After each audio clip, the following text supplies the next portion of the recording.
رسول صلی الله علیه و سلم فرمود رؤوسهن که اسنمة البخت المائله. سرای خودتو بلند میکنن موهای سر خود را. یگان مادر سر خود قدر بلند میکنه با چادری رفته موج استاد میشه. این دیگه چشمکی جبه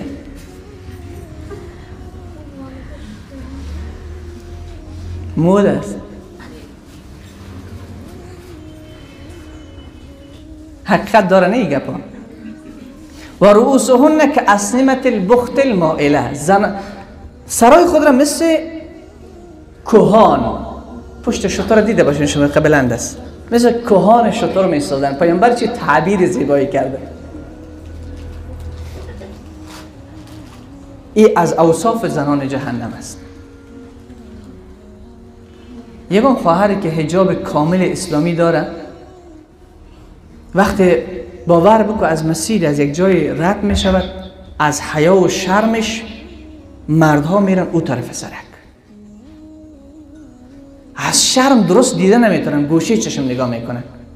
حتی امو مردان بی حیا، همون مردانی که چشمشان نجابت و پاکی نداره، همون از گوشه چشم نگاه میکنن. یه خواهر با حجاب است کدام گپ مرا نزنه. اگر دو تا خواهر هر دوشان از یک پدر و مادر باشه، دیریم سرک را بره، یکیشان از این پنجابی هایی که چاکش تا زیر قول است پوشیده باشه و یکیش حجاب سیاه اسلامی داشته باشه، فقط چشمهایش معلوم شه، حتی ابروهایش معلوم نشه، زیبایی به چشم خودم استعمال نکرده باشه، به کدام یک از این نگاه میکنه؟ به همون بی حجاب. چون مگس کجا میشینه؟ بزن همون چیزهای، همون شیرینی هایی که برهنه باشه.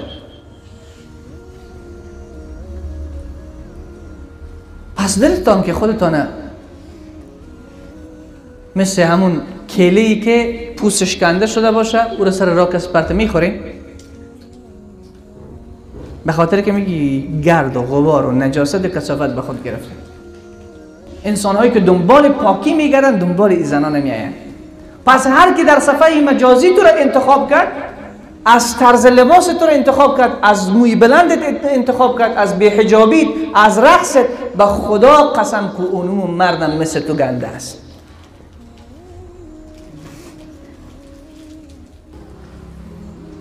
بعضی نکات را کمی تندتر میگم، سختتر میگم. شاید شما از اونا نیستین، شاید شما بهترین مادرای ما باشین، ولی کسایی که همون تو هستن به شما میشناسانم که شما بفهمین، به دنبال اونها نروین که بدبخت میشین.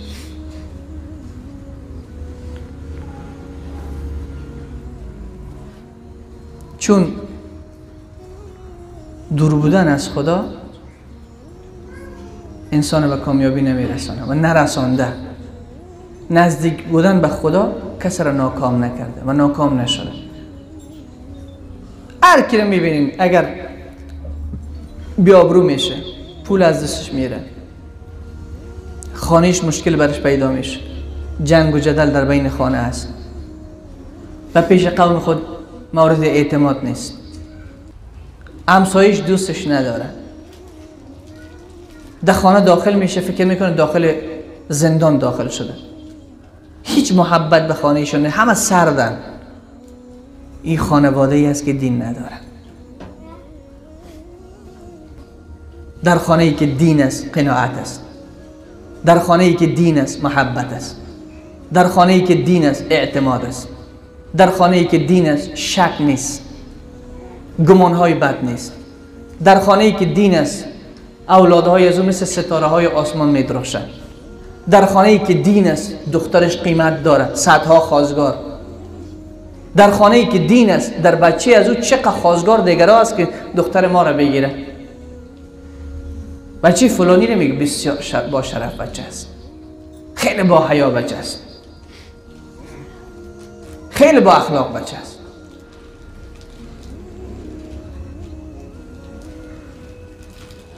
پس هر جایی که دین است خوبی مجاست. ولی متاسفانه ما چی کار کنیم که مفت و مجانی دین را به ما داده شده نمیگیریم، با پولهای خیلی زیاد جهنم میخریم. بهشت مفت داده شده نمیگیریم، جهنم را با پول میخریم. کسی که میره به اینترنت فعال میکند، تیک تاک تماشا میکند، فیلم های مبتذل میبیند، سریال میبیند، مفت برش دست یا پول میگیرن. پول میگیرن. لباس های بی حیایی پول میگیرن، مفت برش جور میکنن، پول میگیرن. پس هر گناه به هزینه است، یا جانت هزینه میشه یا پولت یا آبرویت. پس هر گناه یا جانت میگیره، از جانت استفاده میشه، از ایمانت استفاده میشه، از آبرویت استفاده میشه. ولی هر کی تقوا و پرهیزگاری داره کل چیزش محفوظ است. یک محترم است که وقتی یگان جای قدم میگذاره، کسایی که یک پهلو خواب باشن راست میشه،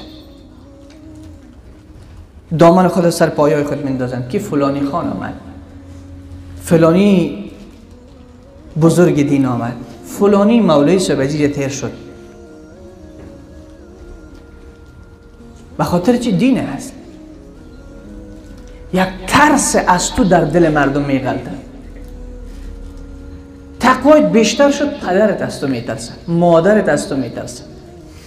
منظور ترس این نیست که بچه مرالت کوب میکنه، منظور ترس ایست که کار خلاف شریعت پیش روی انجام نمیده. خدا هیبت تو را به دل همه کس میاندازه. هر که از حق ترسید و تقوا گزید، مولانا میگه ترسد از وی انس و جن هر چی که دید. جنیات از تو میترسه.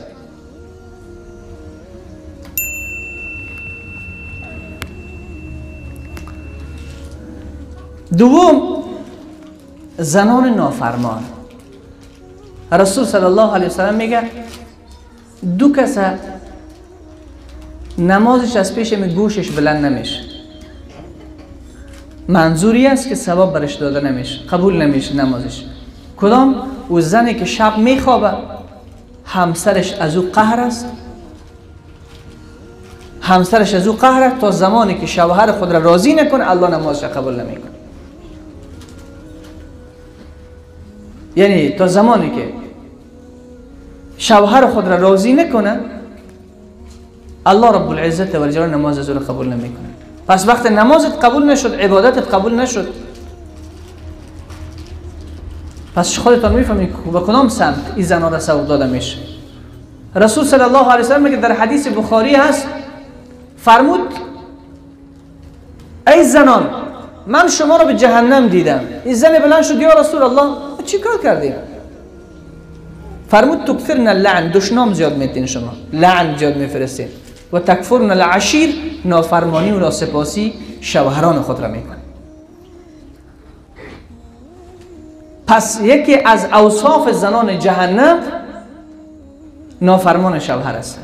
مثل همون زنی که قصهش کردم، بیگاه پیشوری من قریب شوهر خود خورده بود، میگه دیگه نزدیک من نبیایی، در اونجا من نشستیم، نزدیک من نبیایی، خلاص.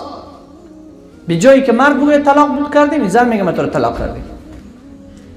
قضیه ها عکس شده نه؟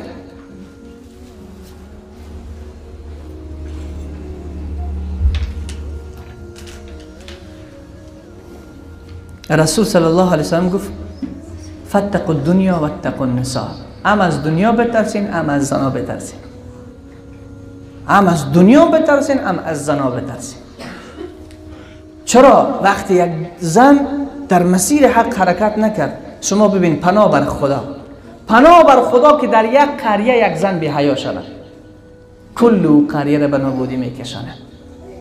پناه بر خدا که در یک شهر چند دختر بی حیا شود، حتی اگر یک دختر به یک شهر بی حیا شد پناه بر خدا. چرا؟ مثل خودش صدها زن دیگر هم بی حیا میکنه بود. پس شهر به نابودی میکشاند.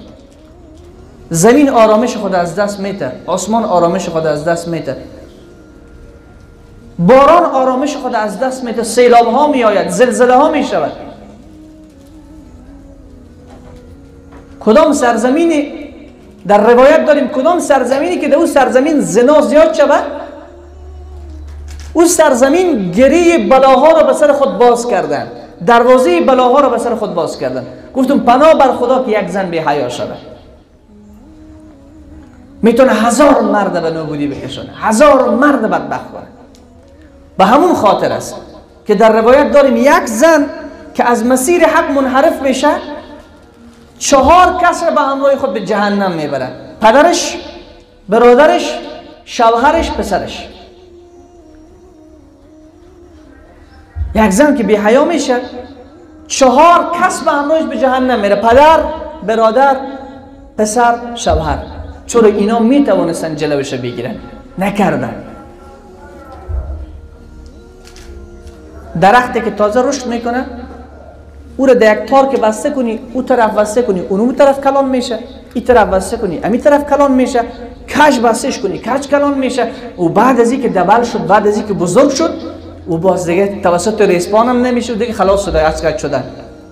ای کج بود از راست شدن خلاص است. این دخترکای 5 ساله و 6 ساله و 7 ساله که امانت های الهی به دست پدر و مادر است، اینا مثل همون خمچه هستن، هر طرف قاطشان بکنی قاط میشه. اگر راستشان بکنی راست بزرگ میشه، به دین بزرگشان کنی به دین بزرگ میشوند. مادری که سر جای نماز بخوانه 2 روز، 3 روز، 4 روز، 5 روز، روز ششم دخترکش اومده در پلیس استاد میشه، همون کاری که مادر میکنه همون کار ایرم میکنه. ندیدین شما؟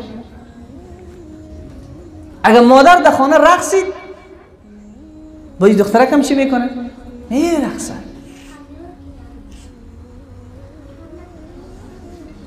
هر عمل پدر و مادر در حقیقت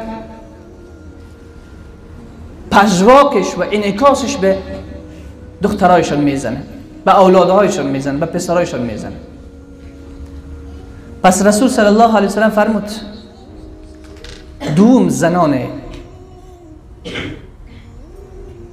از اهل جهنم یا دوم صفت از زنان اهل جهنم هستند که نافرمان شوهر هستند، ناسپاس شوهر هستند. او میگه بار پیش ما آمده یک برادر میگه اینقدر زن من بد اخلاقه، من چطور صبر بکنم؟ خب صبر چی وقت معنا پیدا میکنه؟ وقتی که زنت بد اخلاق باشه دیگه. میگه که شوهرم بد است، خب من چقدر صبر بکنم؟ خب صبر همیشه معنا پیدا میکنه دیگه. و شوهرت اگر آدم خوب باشه که دیگه با صبر به کجا امتحان باید شود؟ تو درد در جانت باشه که باز ناسپاسی خدا را نکنی، صبر کنی که اجر بگیری.